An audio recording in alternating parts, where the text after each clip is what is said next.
Hello and welcome. I'm Maurice O'Keeffe, and this week's podcast is in response to an email we received from Canada recently to make available a podcast of the poet, writer, philosopher John Moriarty. And we do welcome requests like that. I was privileged to have had the opportunity to have known John and to have recorded him at his home on the foothills of Mangerton Mountain, Killarney, where he spent the last few years of his life.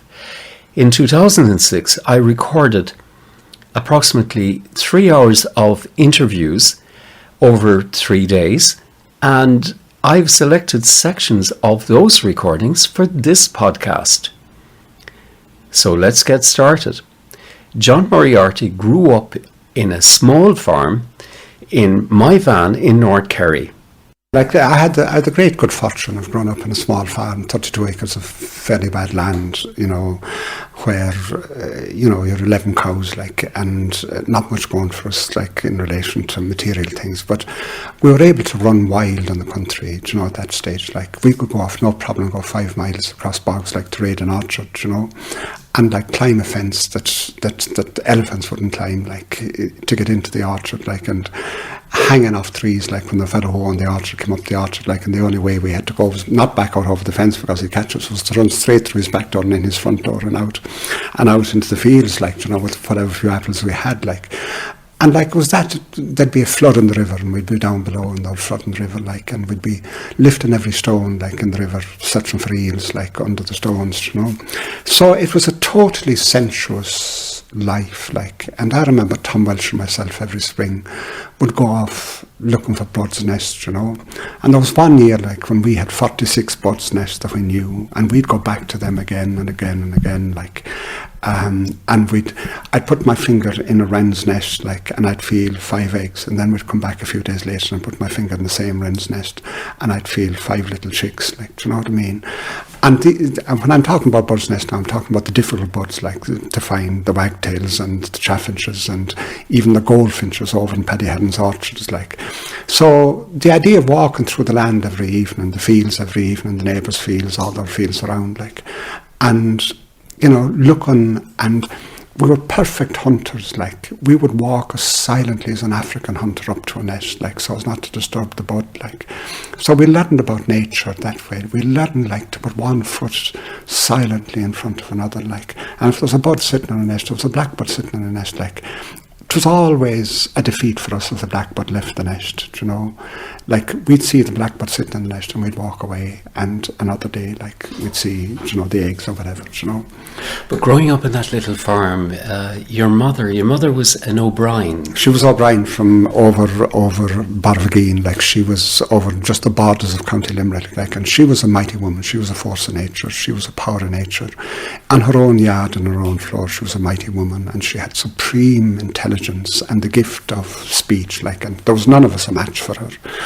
And in a sense, the 6 of us were children, grown up.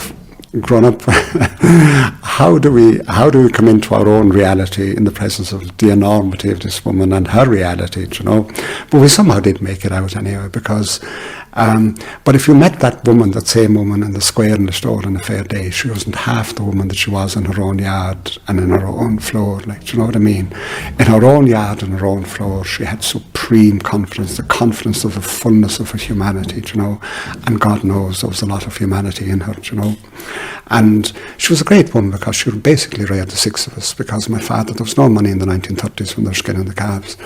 And my father went off to England, turning a few bob for us, And he spent all the war and stayed away till 1958, I think it was, in England, sending back the few bob, to enable us to live. So it was your mother, really, who reared, how many brothers and sisters? I have 4 sisters and 1 brother. But my oldest sister, the way it was in those days, it was Madeline, my oldest sister, that reared me, and reared us all, because she was the one who put us in the tub in front of the fire every Saturday and battered us, and towelled us. And she was the one, that I remember her combing my hair the first morning I went to school. It was Madeline combing my hair, and I hated it because she was putting curls in my hair. and I didn't want cuddles in my hair, because I was totally blonde at that time, And she sent me off to school, and it happened that my father and mother were in England. My mother had gone over to England to meet my father for a fortnight, I'd gone back to national school into 7th class or whatever it was, to just hang on until February when I'd be 14, and then I'd stay at home working though Landon. So I was destined to become a navvy,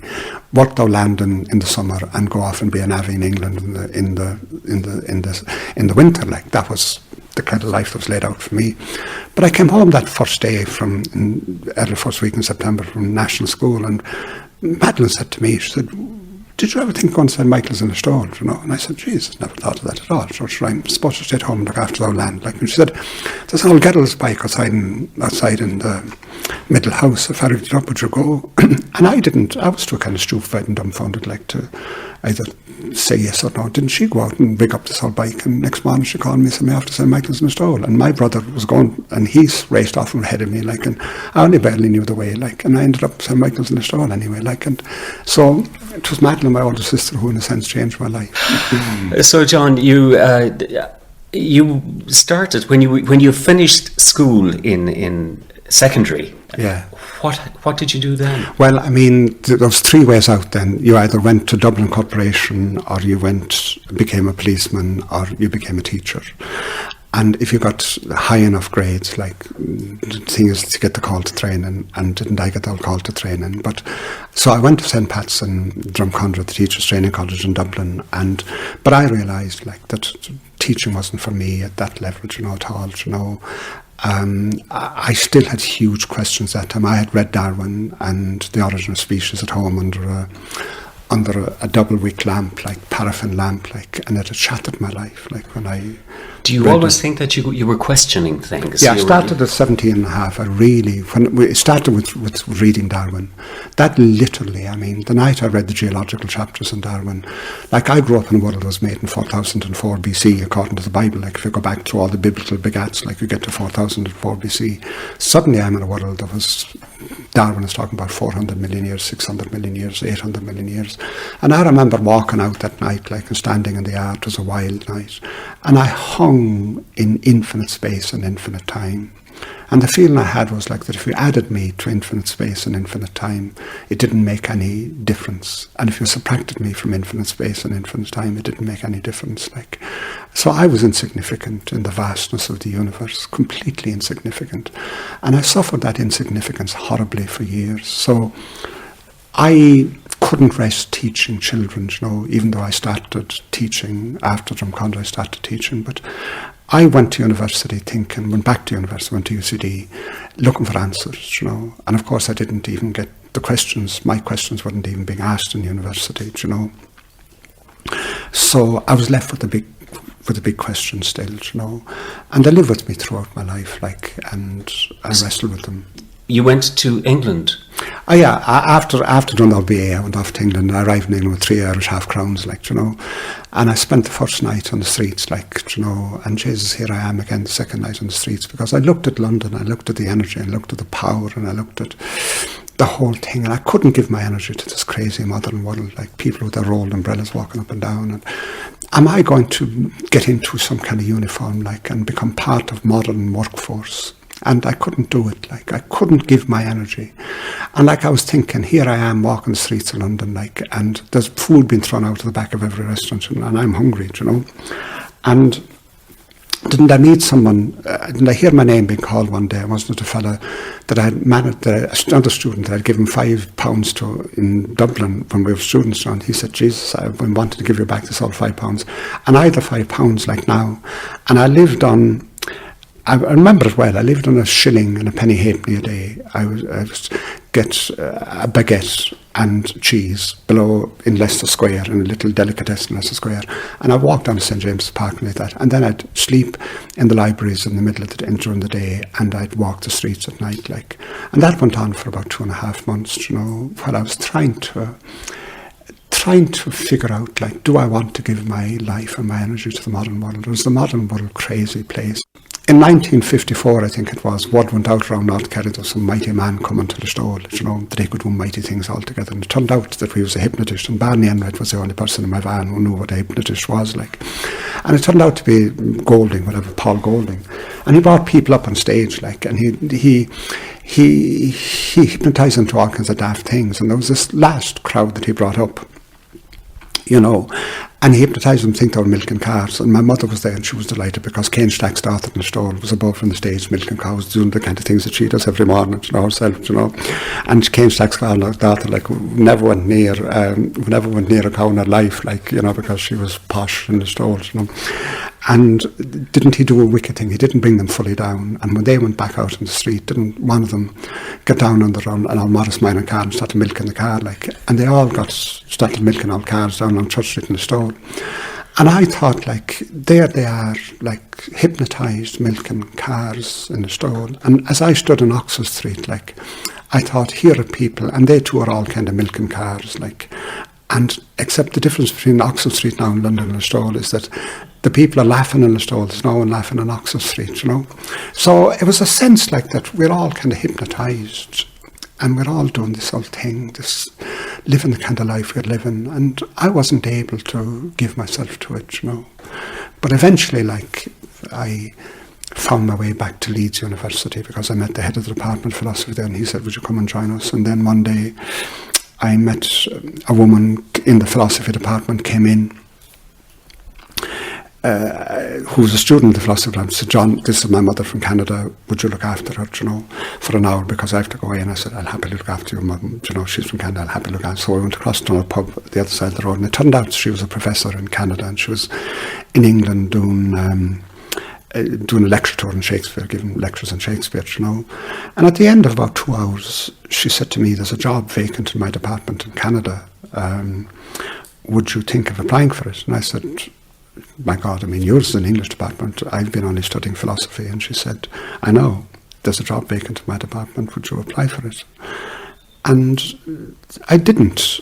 But the daughter came up to me again later and said, would you apply for that job? And she says, I went home and I wrote it out in longhand anyway, and didn't get that job. So I went off to Canada, and I spent the next 6 years in Canada then teaching. What you were looking for is a solitude life. Yeah, and to come back. And so to seek my bush soul, to come back into wilderness, to come back into country, to come back into the place of the wind and the rain. Because I'd grown up like with the wind and the rain, you know, the wind coming through the sash windows at home in North Kerry, and the rain coming under the door, like, you know. And to come back to that and find out, what am I outside of culture? What am I in nature? And I decided to come home to Ireland, and I phoned my brother one night when I quit, and I asked him to rent an old cottage anywhere on the west coast of Ireland, from Mallinhead to Cape Clear, like between the mountains and the ocean somewhere. And he got a place in Inishbuffin off the coast, an island off the coast, Galway, Mayo up there, you know.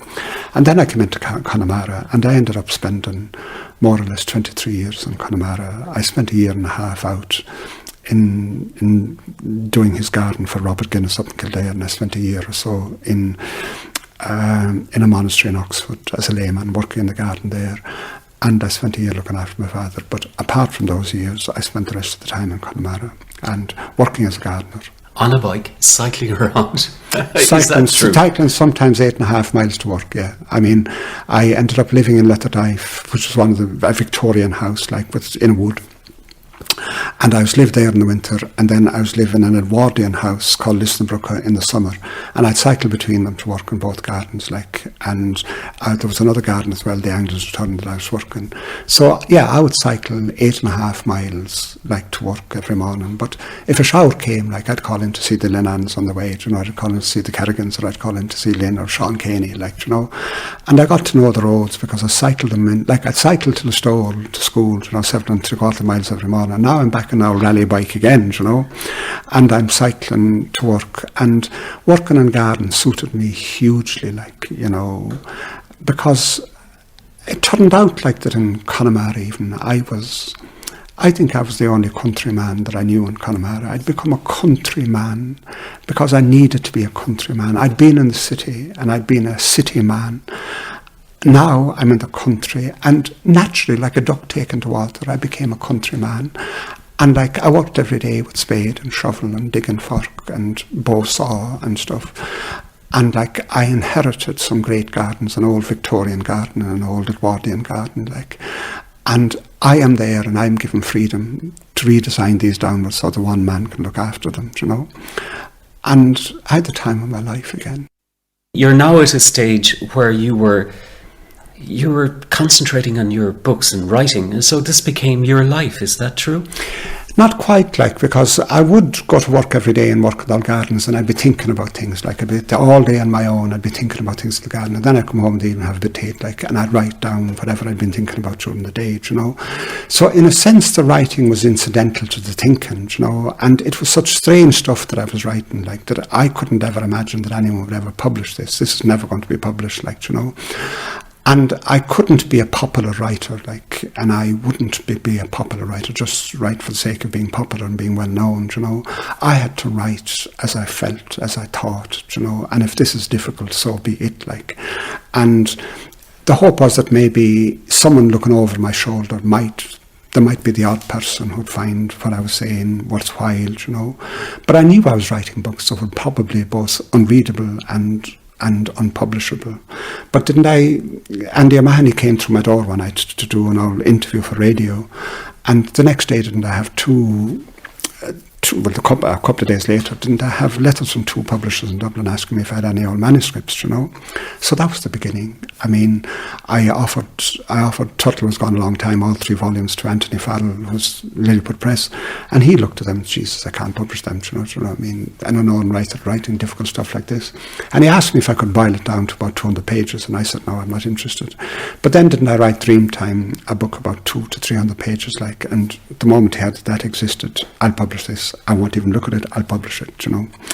And that was the beginning then of a publishing, not a publishing career, like, because, as I say, my stuff, people find it difficult, and my stuff, like, I don't know if I should tell you this, like, in relation to my sister, after that interview with Andy O'Mahony, my sister's walking down, Brenda's walking down the street in my van the next day, and Gabriel Fitzmaurice, the local teacher and poet, like, is walking the other direction back to school, you know, and he says, hello, Brenda.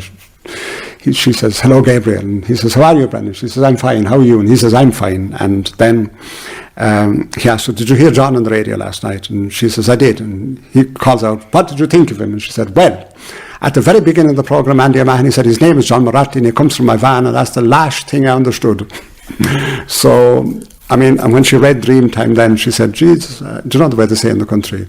I had Jesus, Mary and Joseph, I'm going to have to stick with books about British royalty and the Pope, like, do you know what I mean? So I'm just trying to tell you, like, that my books, like, aren't heard of on Wall Street, like, do you know, they aren't shaking the world, like whatever you call them, like the big C.L.A. Hearn's books or whatever you like to, you know, Tolkien's books or whatever, you know. Can you describe to us, please, John, the Dreamtime? Well, Australian Aborigines have the idea that in the beginning was the dreaming. People walk across a featureless world, a featureless, faceless landscape, and they dream. And things come into existence. The things they dream about come into existence, like. And they sing the songs, and they set up a whole kind of set of song lines across what was once a featureless earth, and now the whole earth is flourishing. Like, there are mountains, there are rivers, there are lakes, there are trees, there are animals, there's all kinds of things that's come into existence. And they came out of the dream and the dreaming, like. And I wondered, like, thinking about Ireland's troubled history, how troubled our history is, like, you know, fighting. Every new people who come ashore, like, we're fighting the people who were previously ashore, you know. And it has been war and rumours of war ever since, like. And I was wondering, how would you heal Irish history? How would you heal Ireland? How would you unite Ireland? And I asked myself, do we in Ireland have a dreaming? Do we have a common dream time, like? And I find that we have, where we have the old myths and the old legends and the old stories. And I went back down to those legends and stories that are there, and that have run simultaneously with history, stories about Cuchulainn, stories about Fintan Bóctor, stories about Crumdove, stories about Curry Macdara, like, you know, here in Kerry, the Paps of Danu just over on the other side of me, you know, Corcunry over here, like, you know. And I went back down into that old folk world, the world of folktale, the world of myth, the world of legend, you know. And I wrote there and I said, like, if we could be united in our dream time, in our dreaming, then we could be socio-politically united. If I can share these stories with Ian Paisley, like, you know, if we can say that's a great story, if I can say, tell a story, and I think I will say to Ian Paisley, I think that's a great story, do you think it's a great story? And if he's able to say it's a great story, then we have a vocabulary, then we have something in common, you know. So the first thing to do, as distinct from John Hume saying, let's draw a line under history, I say let's go below our troubled history altogether down into our dream time and see if we can be united there. And if we can become united there, sharing a common vocabulary, a common set of myths, a common set of legends, then we'll be united sociopolitically sooner or later. On my second visit to John Moriarty's house on the foothills of Mangerton Mountain in Killarney, and on this occasion I spoke to John about his father, his love of poetry, and at the end he sings a song. Well, John, I'm back again with you on a beautiful morning here. The sun is shining and it's a perfect day, isn't it? Yeah, the sun gets up right there in the east over the paps, even soon now it'll be beyond the paps, and it illuminates the mountains here in front of them. It shines directly onto the mountains here in front of me. That's Tork Mountain and Tomies and Reeks behind, you know, and the whole side of Mangerton is illuminated. I mean, in the winter now that wouldn't happen because the sun would get up much further to the south there, you know, but today everything is shining and the furze are in bloom, and I saw yesterday a magpie carrying the first bit of sticks to her nest, you know, so things are happening, you know. And you're feeling good, you're feeling great. And I've had all chemotherapy, and this is the first morning that I felt half right, half natural. Jesus, it's awful stuff. It swamps you in 100,000 kind of side effects, except I don't feel like side effects, I feel like very central effects and in very central place of who you are, you know. But anyway, here I am, still to the good, like, you know. John, I'm going to take you way back again in time to my van and growing up there. Your father came from Dingle. Yeah, he came from Ballinlochig in Dingle, Comallochig. I mean, there's a great glen. It isn't a glen. It's a great combe. It's a mile long, 2 miles long journey into the mountain called Comallochig, and he was born at the mouth of that, like, and he went to Canada, you know, and then down to the States, and he met my mother in the States and in Springfield in Massachusetts, and they came home during the Depression. They bought a bit of land above in North Kerry, you know, and then during the 1930s, you know, there was no money, there was skin in the calves, like, and he had to go to England, you know. He decided rather to go to England to earn some money for us, you know. And I remember my sister Madeline, this is one of the oldest memories I have, my sister Madeline coming down and bundling me up in a blanket and taking me out to the gable end of the house. And all of us were down there, the whole 6 of us, the whole 6 children were down there, to see if we could see the smoke from the train as it climbed from Listowel to Kilmorna and on into West Limerick. And I remember it was a January morning, we perished with the cold, you know. I didn't know it was a January morning, but I knew it was a perishing cold morning, like. And I don't know whether we saw the smoke from the train or whether we didn't, or whether we imagined we saw it, but anyway, that's what we were wanting to look at. Smoke from a train climbing from Listowel to Kilmorna and on into West Limerick to take my father out of our world, you know.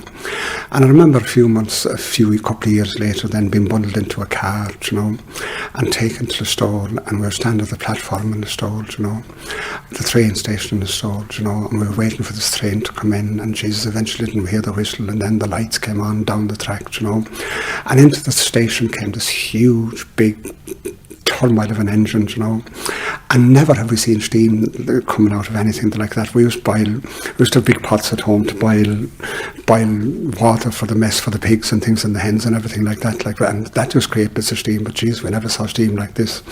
And then suddenly the doors opened of the train, and I saw a man standing in one of the doors, like, and he had a double-breasted blue overcoat.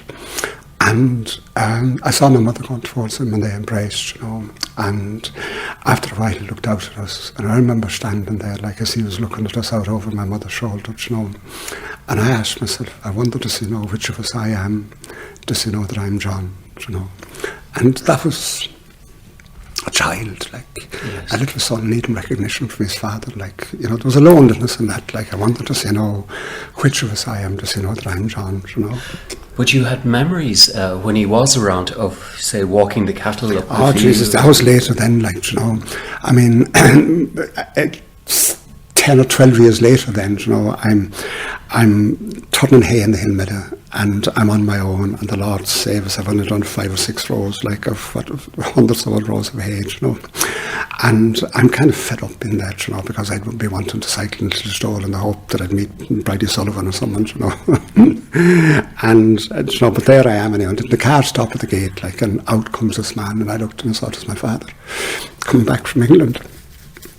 And he came over and he said hello to me, and we talked like for a bit, you know, and he said, have you an extra pike anywhere, like, and this man all dressed up, like, is there an extra pike anywhere, you know? And he went out and he paid our taxi driver and sent him away, and I said, there's a pike, a 3-pronged pike we call them, not fork, we call them pike, like a 3-pronged pike, like, stuck on our briars inside to the right there of the gap, like. So he found this old pike, like, and he came, and didn't he fall in behind me? He didn't go ahead of me, like. And it was the ease with which he fell in behind me. A father falling in behind a son. A father, in a sense, handing over precedence and power to the son. In a sense, almost handing over the farm to the son. And the ease and the grace with which he did it astonishes me to this day, like that he allowed the son to go ahead. A son may be needing to assert his strength and his power and his might, and the future is with me, like. And I always thought, like, Jesus, there's something, and there was a bit of aggression in me, like, because, like, I would want to show to my father, like, that, you know, Jesus, like, you know, I mean, you're dealing with a young man now, you know, you aren't dealing with a child anymore, you're dealing with a young man now, like, you know, I'd be wanting to give off that vibe to my father, you know. But anyway, I thought, Jesus, there's something in this man, you know. There's something in this man.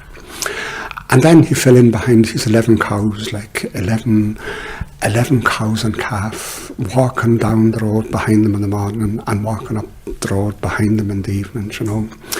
And if in the evening when he went down to the west field for the cows, we had fields below the river, what we call the fields below the river, and he used to drive all cows down there because they'd drink the water in the river and then go off into their fields grazing during the whole day, like. And if there was a cow at the far west of the west field, like, he'd go back and drive that cow, and he'd never set the dog, even though he had a dog, like. And he'd be coming up the road, like, and he's walking behind 11 cows in calf. And if you look at old cows, like, you think, Jesus, it's the Dingle Mountains they're carrying inside them, they're so big and so slow and so wonderful. And they'll go to this side of the road and take a bite there, and they'll go to the other side of the road and take a bite there. And the bus driver knew about my father and his cows, and the lorry that was carrying up the flour and the feed stuff from Sullivan's in Bally, or Sullivan's lorry, the man, he knew, and everyone on that road knew, like, that once my father and his cows on the road, you had to slow down the water, you know. And they talked to my father, like, and something came into him walking behind them 11 cows, something that'll never come into you sitting in a desk in a school, whether primary or university. An animal wisdom, a wisdom out of the world, the wisdom of 11 cows and the rhythm and the pace of 11 cows. And sometimes when I'm caught up on a superhighway in the modern world, I think, Jesus, if we could only slow it down to the rhythm and pace of my father's 11 cows at calf. If all the people in New York experienced that rhythm, if the people who boast about flying Concorde, like, if they could come all the way down to the pace and the rhythm of 11 cows and calf, walking up what we call the Bally Road, up all the way from the West Field, out the Bridge Field, up the Lower Hill, what we call the Lower Hill, up Fitz's Hill, you know. If we could slow down that world, a wisdom would come into humanity. And I think that wisdom is already in us. It only has to be evoked. And then in the night, the last thing my father would always do around 11 o'clock, like, he's upon his hat, and he'd take down his lantern, he'd light the lantern, and he'd go over to the stall and he'd feed the cows hay. I mean, hay now. And every cow was tied to her own post at the time, you know, with a chain, you know, or a rope. And he'd feed the cows hay, not silage, hay, like. And then he'd sit behind them on a 3-legged stool, and he'd have his last fag for the night, like. And whenever my father, you know, wanted to think deeply, he'd fall back into Irish, like, and he'd be is a machn of them féin, thinking and meditating to myself over there in the stall, like. And I remember, like, he was loved to do his thinking to the sound of the cows chewing the cud. I mean, there was one phrase he had that you'd hear him saying it in the door at night, Margul Marraun is my Hershadenta, is my Rayada Gomonshian. Because, I mean, a contented man, I have done my ploughing and my harrowing, and my flocks are safe from the bad weather. They're in out of the bad weather, like. And he's over there, and his cattle are in out of the bad weather, and he's fed them hay. And he's ismeen is a mock of them vain. And one night he came in and he stood inside the door, and I saw him lift up the globe of the lantern and quench the lantern, like. And then he was hanging it up like on a nail behind the door, you know, the quenched lantern. And as he hung it up with his back to me, he said, I've come to din the thinking, John, but I still haven't found answer. Like, and that's the place where all the mystics, the Buddha arrived there, St. John of the Cross arrived there, Eckhart and Tauler, all the great Muslim mystics, they arrived at that place. But my father didn't know that he'd arrived at the right place, the place where you hang up the natural light of your mind, the light of his lantern, like, and go into what St. John of the Cross calls the dark night of the soul. Because it's in that dark. St. John of the Cross talks about that dark. He says, O noche que guiaste, o noche amable más que el alborado, O night more lovely than, O night that guides, O night more lovely than the dawn. You know, it isn't a negative night. That's the night that is God. That's the darkness of God. Let the darkness of God come upon you now, Jimmy. You've quenched your lantern. You've quenched the light of your minds, of your eyes and minds. Let the darkness of God come upon you now, Jimmy. And then Jesus, he grew old with my mother, you know, and she'd get up the first thing in the morning, the crater, like, and she'd have a bit of out strength in her, you know, and she'd make the breakfast and that part of things there early in the morning, and then she'd get tired, like, and he'd get up in the middle of the day, and he'd make the dinner, you know, and one day he made the dinner for her, you know, he had made the dinner, like, and wasn't he peeling the spuds, the couple of spuds to put in with the vegetables and the meat, like, and she was reading the paper to him. And didn't she die in mid-sentence, suddenly? She got a massive heart attack, like. And suddenly in the middle of the sentence, like, she was gone. And it nearly killed him. It nearly killed him. And I was going to have to stay at home to look after him then, you know. And I did. I stayed at home to look after him, like. And he was in an awful state, like. And he had cancer of the prostate, like, so he was the one that was supposed to die, like, he was wasted away to nothing. He was wasted away to 4 bones at that time, like. But now it was Mary that was gone, like, you know. And I remember John Barrett, my brother-in-law from Linmore, you know, Madeline's husband, you know, when we went down to the grave, like, that day in Galebridge Cemetery, you know, John Barrett said, Jesus, we might as well stay in our Sunday clothes now because we'll have to come back to bury him tomorrow, like, watching him looking down into the grave after Mary, his wife, like. And I remember that night, like, the first night I was left with him, I said, Jesus, maybe there's some kind of old providence in this, you know. Maybe you left her alive, like, to pray for her, you know. Jesus, didn't he suddenly have a purpose in life again, you know? And he started praying for his wife, Mary, who was dead, like. And I moved from the far end of the house, the old gable end room, up to the parlour, so that, put my bed in the parlour, like, so that there'd only be the kitchen between us, and I keep the doors open, so that if anything happened in the night, like, I was expecting him to die any night, so that he'd die, like, so that, you know, if he got into trouble or started dying, like, that I'd be there beside him, you know. And Jesus said, these were dark January nights now. She died, she was buried, I think, on the 16th of January, you know. And these were the dark January nights, like, and I would hear him praying above in the room, like, and I got curious one night, and I went up and stood in the kitchen and to hear what he was saying, like. And the prayer he was repeating over and over and over and over again all night long was, may Jesus that died on the cross have no hard feelings against you, Mary. May Jesus that died on the cross have no hard feelings against you, Mary. May Jesus that died on the cross have no hard feelings against you, Mary. And I would listen to that. I would wake night after night below in the room and I'd hear that, like. And I would ask myself, where is he getting the strength to do it, if nothing else, like. And there were times when I felt he had floated the house out into eternity. Jesus, we hadn't done time anymore, like, we're out in eternity somewhere. And I went on, and I'd go up and in the morning, then I'd go into the room and say, how are you, Jimmy, you know.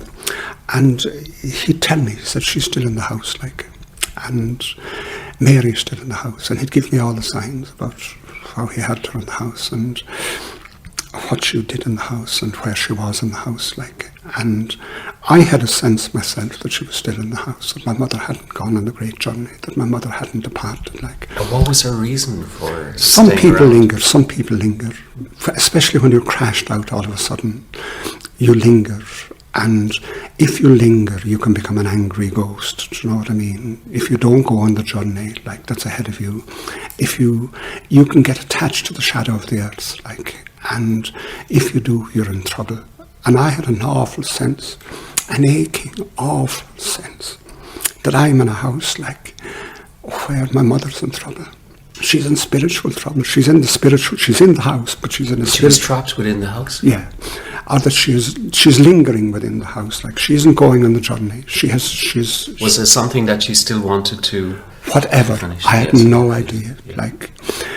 And my father would tell me, and then there was one morning I asked him, I said, what was it like last night, Jimmy? And he said she was there all night at the thrash of the door, they say the thrash of the door, between the kitchen and the living room, and she was trying to come in. And he said, but it kills me now to say it, like, he said, she has had landlords now, John. They were slashing her, you know. That's what he said, and I think, Jesus, like, my father's a sound man, the soundest man you could ever meet, like, so he's telling me the truth, you know. And I would go down and read the Tibetan Book of the Dead, like, and the very same kind of experiences that my father was understanding, my mother was going through. I'd read about them there, you know, in the time between death and rebirth. Do you know what I mean? Exactly that. You hear slash, kill, slay, you hear all that kind of old stuff, like, in what they call the Barlow state, you know, in the Tibetan Book of the Dead, like. And he prayed and prayed and prayed and prayed for her. And then one morning, and that was the prayer, may Jesus that died on the cross have no hard feelings against you, Mary. And then one morning, about 6 months later, I went up and he said, she's gone now, John. And he stopped. Now, can I tell you, Maurice, that I was present for that 6 months. And it was the greatest requiem, in the literal sense of a requiem mass, that any human being has ever performed for another human being. He went down into eternity after my mother. I'm sure of it. He went into hereafter after it, like, and he laid her soul to rest, like, he guided her to the right place, like, you know. And we have a requiem mass for the dead, like, requiem means rest, requiescat in pace. My father, I am certain of it, granted rest. He wasn't a priest, but he performed a requiem for my mother over 6 months, you know, and now she's gone. And I remember, like, my father used to always say, you know, that I've done my purgatory and I'll find the right way, like, and it is a marvellous thing, like, to live in a house maybe with someone who's won 5 All-Ireland medals, or someone who has, I don't know, been to 10 or 15 or 50, 60 different countries, like. But I lived in a house with a man who believed he'd gone through his purgatory, you know. Now, that's astounding, to live in a house with a man who believes he's gone through his purgatory. And when he goes into the hereafter, he's going to find the right way, like. And I said to him, Jimmy, the sun was shining on top of him, I remember, like, in his bed, like. And I said, Jimmy, them all 11 cows that you've been walking up and down the road after for the last 15 years, like, you know, they'll be on the other side when you arrive there, and all you'll have to do is fall in behind them and they'll find the right way for you, like. And his answer was instant. He said, they will, John, the cows adores me. And that was it. When did you start writing poetry? I suppose around 19, certain moods would come down on me, like, it was as if, like, some very deep place within myself was in seance with me, not me in seance with it, that some very deep place within myself would be in seance with me. And I'd sit down and I'd write something, and, like, in the beginning I wouldn't even think of them as poems, but they had the shape of poems and things like that, and to me, I suppose, I dared to believe that they felt like poems and read like poems, you know. And then, you know, I went on to training college in Dublin, I went on to UCD, like, and I was finding it tough going, like submitting to culture, submitting to civilization, you know. I mean, Freud talks about civilization as discontents and as malcontents, like I was a kind of countryman inside of the city, inside of civilization, like. And I remember one day going out, you know, walking by the canal, you know, and Lord save us, like, it's the Grand Canal, Lord save us, like, that Paddy Cavanaugh's all over it, and that I didn't love at all, because, like, it was so engineered, and it didn't sound like any of the rivers that I knew, you know. And I would almost plead with God, you know, instead of me being a canal, an engineered canal, engineered by culture, like, you know, let me be a wild river. And then I went out one day to Monkstown, out around Monkstown, just looking around the city, you know, what it was like in the outskirts. And there was one place where I saw all these trees that have been subjected to topiary, and I say topiary, not topiary, like, you know, they were turned into cubes and turned into pyramids and turned into squares and turned into spheres and all kinds of things, like, and I thought, what a terrible thing to have done, to subject all these bushes to such Euclidean shapes, like, you know. Mm-hmm. And I said, like, you know, please God, if you can't accept me as a wild river, then I'm lost. And if you can't accept me as a wild bush, you know, not turned into a cube or into a Euclidean shape, then I'm lost, like, you know. But you have to accept me, God, as a wild river, and you have to accept me as a kind of wild bush, like the like of which I'd see growing below in Kerry somewhere, you know, side of the bog road, you know. And that was my plea to God, like, me the wild river, me the wild bush, like. And I remember, like, thinking, I'm almost forced to live a diminished life, a small life here, like. And one day I wrote an old poem called In Buddhist Footsteps, and it was published in a college magazine called St. Stephen's, you know. And I remember it came out, like, and I remember looking at it and being unhappy with a couple of verses of it, and then going back to change it. But this is what I would have. I call it In Buddhist Footsteps, and I'll explain to you maybe later why I called it that. By a fire escape I go, from old gables and facades, from things that suffer spring in a trembling bringing forth, leaving weeping walls and all walled walking. I walk down to a stream through 3 wet gardens. There in the shade of a living oak my fingers seek your old hair, and I sit pensive down, once having touched your face. And yet your eyes belong not here nor hereafter if we meet and the moonlight meets your hair. For in Eden one evening you cast a short shadow on the child in you feared, the half moon was your fault. Afraid of the wisdom, the wingspan of words, we saw love through his eyes, and the priest king talked for the tongue-tied stars. But once it was night, once one of his mirrors had stolen your face, the road out was ours, and the only angels there were sown by our footsteps sobbing behind us. But I could tell death, I have loved you, and so I am deeper than sides. I could even tell Christ, although I am all body, all second-hand head, I'm a Christian again. But I've opened my mind, I've opened my gates, long ago, to God's horses. Like here, like by a fire escape I go, Jesus, like as if my house was on fire, like I escaped by a fire from modern life, from modern city life, like. And I'm searching for the big life, I'm searching for the great life, and I'm searching for entire life, and I'm searching for what I would call the sanctity of inclusion and integration rather than the sanctity of repression and exclusion. I mean, out in the heath, King Lear, Shakespeare's great play, I mean, he says, but to the girdle do the gods inherit. What he's saying here is from the crown of my head to my trouser belt. Mm-hmm. The gods inherit that part of me. Beneath the girdle, beneath my trouser belt, belongs all the fiends, you know. Belongs to the fiends, to all the devils, in other words. Like, so I'm divided into a so-called higher nature and a lower nature. Now, I reject that totally. Like, I throw away, I mean, there are 2 things I throw away. I throw away the moral slide rule. I mean, Christianity kind of gives you a moral slide rule, and you have to be as straight as a slide rule. Well, I say there's giftedness in my crookedness too, you know. And I say there's good life below the girdle, do you know what I mean? And, you know, so I just want integration, the life of integration as distinct from the life of suppression, the sanctity of integration even. The belief, like, that ultimately the whole psyche can be sanctus, you know. United. And be sacred and be holy, you know, in its totality, you know. So that's why, like, at the end, that's why I'm rejecting the small life here, the life of me as a canal, the life of me as a cubed or a shaped bush. Do you know what I mean? I want my wild. And is this the Buddhist way of thinking? I call it in Buddhist footsteps because there's a wonderful image of the Buddha. I mean, I thought I got permission from the Buddha because you see him on the night of his enlightenment, and one of the great Nagas, a serpent king, comes up over him and expands his 7 serpent heads, hooded heads behind him to protect him from the terrors that are assaulting him, do you know? Now, this is the so-called lower nature, as it were, sheltering the higher nature, what we call the higher nature. Do you know what I mean? And that image to me gave me permission to write this kind of poem, like, to almost not be a Christian and to be a Buddhist, you know. But, you know, there are things here like afraid of the wisdom, the wingspan of words, we saw love through his eyes. You can imagine, like, and the priest king talked for the tongue-tied stars, but once was night, once one of his mirrors had stolen your face, the road out was ours, and the only angels there were sown by our footsteps sobbing behind us. Like, you know, I mean, you can imagine this old priest king shining a mirror in front of him, he steals your paradisal face, do you know what I mean? He turns the mirror away, having mirrored you in his mirror.